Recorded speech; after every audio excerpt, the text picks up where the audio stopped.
Salut, moi c'est Will, puis je suis avec Rog, et bienvenue à Deux laits un sucre. Aujourd'hui, on fait l'introduction de notre podcast Deux laits, un sucre. Yeah! Ouais. Yes, c'est le premier épisode.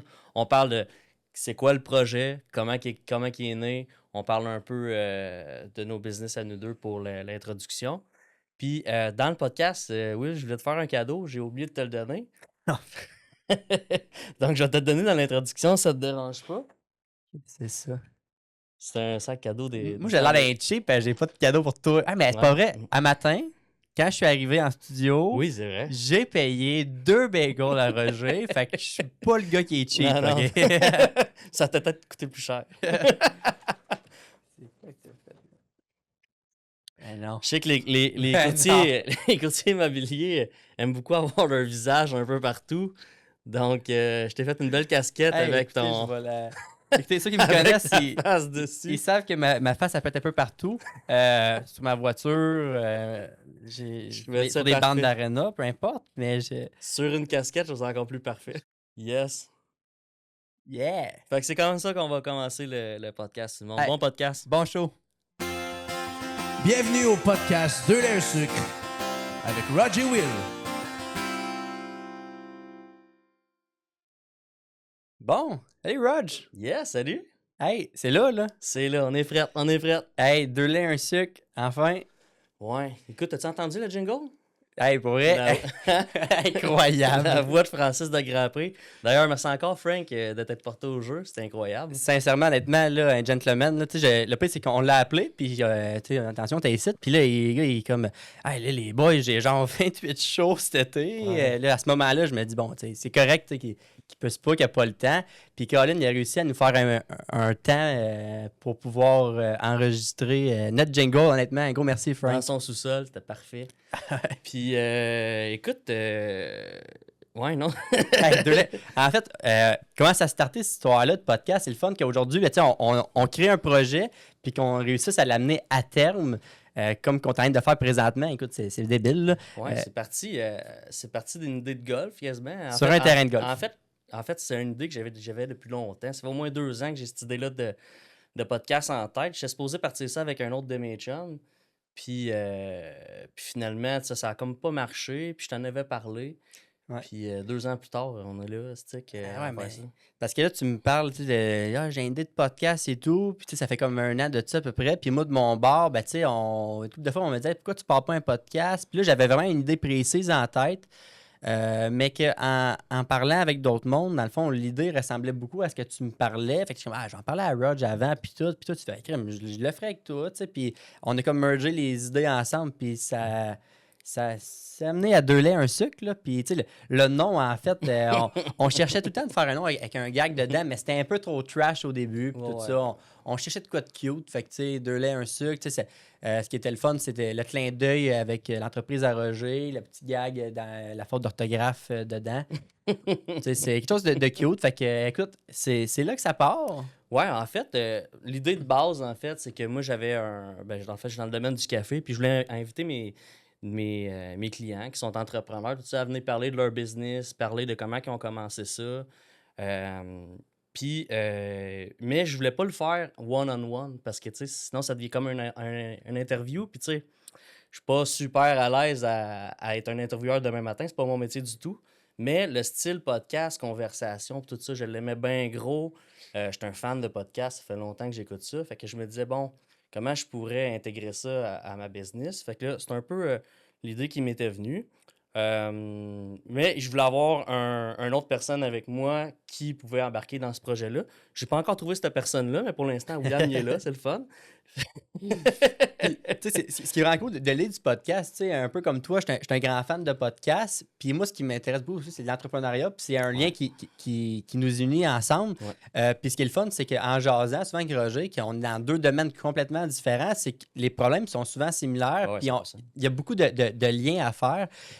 Puis des fois, ben, je trouve qu'on parle pas assez de l'adversité en entrepreneuriat. Ouais. On attend beaucoup que ça a de l'air facile, puis que, tu sais, des success stories, puis qui sont vraiment... Ouais, 100%. Mais moi, je veux voir un peu le lait de tout ça, tu sais, sans faire de vilain Ouais, jeu de ouais. mots. Mais, tu sais, l'adversité que les entrepreneurs doivent faire face, moi, c'est ça que je veux qu'on parle, que j'aimerais ça qu'on puisse mettre la lumière là-dessus, parce qu'il y a des fois des entrepreneurs qui peuvent se sentir seuls, qui sentent, ah ben ouais, tu sais, on voit sur les réseaux sociaux, tu sais, c'est beau, ça a l'air facile, mais tu sais, derrière tout ça, il y a... Ben, ça peut aider aussi des personnes qui veulent se lancer en affaires ou du moins qui commencent puis qui ont des défis puis tout ça. Puis là, on va peut-être recevoir 25-30 personnes déjà au début qui sont quasiment déjà toutes bookées à voir qu'eux aussi ont eu des défis. Puis comment ils ont fait pour se sortir de ce défi-là. Des fois, peut-être que ça va être justement la même solution ou du moins tu peux te la tweaker un peu à ton entreprise puis t'aider. Tu sais. Puis toi, tu commences un peu aussi là-dedans. Fait que tu vas apprendre beaucoup. Moi aussi, je suis encore un jeune entrepreneur. Exact. Fait que, tu sais, on va aller chercher du bon puis du mauvais de tout le monde. Puis, en fait, c'est juste bon pour tout le monde. Puis, on espère que ce contenu-là va intéresser beaucoup de monde. Puis c'est un bon point que tu amènes. Tu sais, moi, je commence quand même, ça doit faire je débute ma 3e année en courtage immobilier. Toi aussi, tu es une entreprise qui se développe quand même à vive allure. Fait que c'est le fun. Tu sais, on n'est pas non plus, tu sais, on n'est pas on n'engage pas 150 personnes. Tout ça, tu sais, on est au début de notre carrière. Fait que c'est le fun aussi de voir la progression de tout ça, puis de parler, de voir des gens qui peuvent nous inspirer, puis de voir, c'est ça, l'adversité, puis de voir aussi l'humain derrière ça. Ah, 100%. C'est ça qu'on veut. Parce que moi, j'ai toujours dit qu'un entrepreneur, c'est un peu. C'est quasiment une petite bébite. Là. On se ressemble tous à peu près. On a tout un petit quelque chose de spécial qui fait que du jour au lendemain, on veut être notre propre boss. Puis, tu sais, OK, non, le projet, je veux le mettre à terme. Je veux que ça soit moi qui tire le chariot. Tu sais, fait que pourquoi. Tu sais, tu sais, je parle à tellement d'entrepreneurs dans mon métier qu'on a toute cette petite étincelle-là à un moment donné qui dit ah, OK, non, c'est moi qui va être le meneur. Mais ça vient avec ses défis, ça vient avec tout ça. Fait que je veux qu'on jase de tout ça avec tout le monde. Qu'est-ce qui a fait qu'ils sont devenus entrepreneurs? Puis, bref, ça va être un peu ça le ton du podcast, mais surtout l'humain. Tu sais, on va parler de l'entreprise, c'est sûr, tu sais, de qu'est-ce qu'ils font dans la vie, tout ça, mais c'est surtout le backstory qu'on veut savoir. Comment que ça a commencé? Puis, On veut que ça soit quand même léger. On va amener une légèreté à ce oui, podcast-là. C'est pas de quoi de trop deep, que ça peut être grand public également. La difficulté à rester sérieux 45 minutes de temps. Exactement. Puis aussi, ce qui est le fun aussi de notre podcast, je crois, c'est que chaque invité va avoir son défi à faire. Fait qu'on va tout le temps un peu personnaliser un défi à chacun de nos invités. Fait que ça va amener un peu de légèreté à tout ça. Là, oui, c'est ça. Parce que, tu sais, dans le fond, c'est pas un podcast. Un podcast. Un podcast. C'est un nouveau. Ben, c'est ça, c'est pas un podcast. C'est un podcast informatif. Dans le sens, on n'est pas là pour dire au monde comment faire, c'est quoi les étapes pour. Tu sais, en fait, c'est vraiment plus un podcast léger. C'est de l'échange d'informations aussi. Là. C'est pas, on vient pas dire au monde comment faire, mais bien juste d'échanger. Exactement. Mais pour le premier podcast, dans le fond, on pourrait se présenter un petit peu, William. Exact. Qu'est-ce que tu fais dans la vie, William? Bon, ce que je fais, écoute, moi, je suis courtier immobilier. Écoutez, moi, comment ça a commencé, tout ça, c'est quand même une longue histoire, mais j'ai tout le temps été attiré vers l'entrepreneuriat et tout ça, puis tu sais, vers 18-19 ans, tu sais jamais trop ce que tu veux faire. Moi, j'avais eu l'idée de devenir courtier déjà à ce moment-là, mais je me voyais trop jeune et tout. Ouais. À travers tout ça, j'ai essayé toutes sortes de métiers, tout en lien avec la vente. J'ai eu la chance de travailler chez Payet Automobile également, qui, je te dirais que c'est là où j'ai fait mes dents. La meilleure expérience que j'ai eue à vie, j'en tire que du positif. Par la suite, je me suis dirigé vers justement le courtage. Quand je me suis senti prêt, mûr pour le faire, j'avais déjà acquis un immeuble à ce moment-là. Je trouvais que j'avais trouvé une crédibilité à mon métier. Donc, je me sentais prêt à faire le saut vers le courtage parce que je trouve ça vraiment difficile. Là. Je vois des courtiers, des fois, ils commencent très jeunes ou ils n'ont pas d'expérience en vente. Moi, c'est quelque chose que je trouvais quand même très courageux de leur part de faire. Moi, j'avais comme vraiment le feeling que je devais aller chercher de l'expérience avant de me lancer là-dedans. Ah oui. Bref, j'ai sauté à 2 pieds là-dedans. J'ai adoré ça. J'ai la piqûre depuis ce moment-là. Je suis vraiment content du parcours que j'ai fait avant de me rendre là. Je débute ma 3e année présentement dans le courtage. Ça se passe très bien. Je viens d'ailleurs de faire un changement d'agence chez Remax présentement. Super content de mon move. J'ai eu des partenaires à travers tout ça que, j'apprécie énormément, qui m'ont montré le métier. J'ai su m'entourer de personnes là, qui m'ont rendu meilleur, en fait. Puis c'est ça que je pense qui fait la force d'un entrepreneur, c'est de savoir bien s'entourer, d'aller chercher de l'information. Fait que, bref, c'est grosso modo, je suis courtier immobilier. Ça part de quelques années, là, en fait, d'expérience dans la vente avant de décider de faire le saut là-dedans. Puis je le regrette pas du tout. Puis je travaille très fort pour Ouais. scaler ma Présentement, business. c'est quoi ton plus gros défi? Mon plus gros défi, c'est sûr que Ben, la nouvelle paternité. la paternité, oui. Trouver le moment Ouais. pour la paternité, Ouais. le golf, ma blonde. Non, mes plus gros défis, je vous dirais, ben, surtout au départ, là, premièrement, c'est de te faire connaître, OK? C'est que les gens te reconnaissent et t'associent Ouais. au courtage. Mes plus gros défis, c'est d'aller chercher le plus grand nombre de rendez-vous possible. Des fois, c'est difficile, tu sais, ça a l'air super facile sur les réseaux sociaux et tout, mais de te booker un rendez-vous, ça peut être très difficile. Rendu un rendez-vous, c'est de le closer. D'aller chercher un volume de clients, je pense que c'est d'aller chercher le volume parce que, tu sais, une fois un rendez-vous, je suis capable de closer de clients, c'est d'aller chercher le volume de clients qui t'appellent pour vendre leur maison, je dirais, parce qu'on cherche tous des vendeurs un peu, c'est un peu ça que je fais. J'ai passé par le porte-à-porte, du cold call. Présentement, je suis chanceux, j'ai quand même une bonne base de clients. C'est de travailler ta clientèle pour te faire référer. Je pense que le référencement, c'est le nerf de la guerre dans la vente. Ce qu'il y a de te faire référer, ben, c'est des leads qui rentrent un peu gratuitement Ouais. que je dis. Fait que, ouais, mon défi, c'est d'acheter un plus grand volume de rendez-vous, je dirais, là, à l'heure actuelle. Là. OK. Fait que, je te passe à toi le micro, Roger. Parle-nous un peu de toi, ton entreprise. Ouais, mais dans le fond, tu parles de courtier immobilier et moi, je suis un courtier en café. J'aime ça dire que je suis courtier en café parce que dans le sens que moi, quand tu as un projet de café, que ce soit tu veux vendre du café, tu veux acheter du café, tu veux acheter une cafetière, tu veux fournir le café à tes employés, ben moi, je suis la personne référence dans ce domaine-là. Tu sais. À être assis ici, faire une pause, c'est ma spécialité, la pause café. Tu sais. Dans le sens que si jamais tu as une entreprise, tu veux offrir le café à tes employés, ben, tu m'appelles, puis moi, je m'assois avec toi. C'est quoi ton budget? C'est quoi que vous voulez comme café? Exemple. Est-ce que vous voulez un café de spécialité? Moi, je m'assois avec toi. Je trouve le meilleur scénario pour ton entreprise, pour ton restaurant ou tout simplement juste pour chez vous. C'est quand même super personnalisé, de ce que j'entends. Là. Ben, en fait, c'est parce qu'avec les années, je côtoie tous les fournisseurs qui existent dans le domaine du café. Que ce soit Jura, que ce soit Saïko, que ce soit Keurig. Peu importe le type de café ou le type de cafetière, j'ai une solution à proposer. Fait que dans le sens que je suis. Au lieu de faire 1000 téléphones, tu peux juste appeler chez nous, les Cafés Gabouri, puis moi, je vais trouver de la solution pour ton entreprise ou pour chez vous, pour ton restaurant. Fait que courtier en café, c'est quand même exact. Là. Ben, c'est ça, parce que, tu sais, au début, je me présentais comme un distributeur, mais tu sais, c'est vague. Là. Dire, je suis un distributeur de café, ça veut pas dire grand-chose tant qu'à moi. Là. Mais dans le domaine, on dit opérateur, mais tu sais, ça non plus, les gens comprennent pas trop quand tu dis je suis un opérateur. Tandis qu'un courtier en café, je trouve que ça fait. Présentes-tu vraiment comme ça devant tes clients? Ben, je Ouais, trouve ça cool. Là. ouais, j'ai commencé ça fait peut-être 1 an, puis on dirait que ça fonctionne dans le sens que Ils font plus le ils ont lien. fait le lien de OK, tu sais, je peux. OK, tu sais, là, on parle pas juste de. Parce que souvent, des fois, on m'associe à une chose parce que sur les réseaux sociaux, peu importe, ils ont vu que j'avais vendu, exemple, du Keurig chez Desjardins ou whatever. Fait que là, ils font Ah, tu sais, lui, c'est un vendeur de capsules Keurig, mais finalement, non, tu sais, ça peut être vraiment at large. Là. On peut y aller dans des cafés très de spécialité, café latte, café espresso, tout ça. Puis, je suis rendu avec 2 boutiques aussi, une à Repentigny, une à Joliette, que les gens peuvent venir nous rencontrer et tout ça.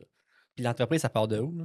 L'entreprise, ça part, c'est ça, c'est une longue story un peu, c'est familial en fait. OK. Mon père avait un réseau de distribution d'eau, de l'eau Amaro, là, les cruches, ses épaules, puis on livre ça dans les maisons, dans les entreprises, dans les épiceries. Euh, Ça allait super bien, mais à un moment donné, les ventes ont un peu stagné, fait qu'il a décidé de rentrer un autre produit pour pouvoir mousser les ventes, qui était le café, tu sais. Donc, moi, je suis arrivé un peu dans ce moment-là là, de l'histoire avec j'ai fait des études en gestion de commerce, puis quand je suis sorti des études, moi, j'étais représentant pour l'entreprise de mon père. Fait que moi, j'allais dans les entreprises vendre de l'eau, du café ou dans les épiceries, puis tout ça.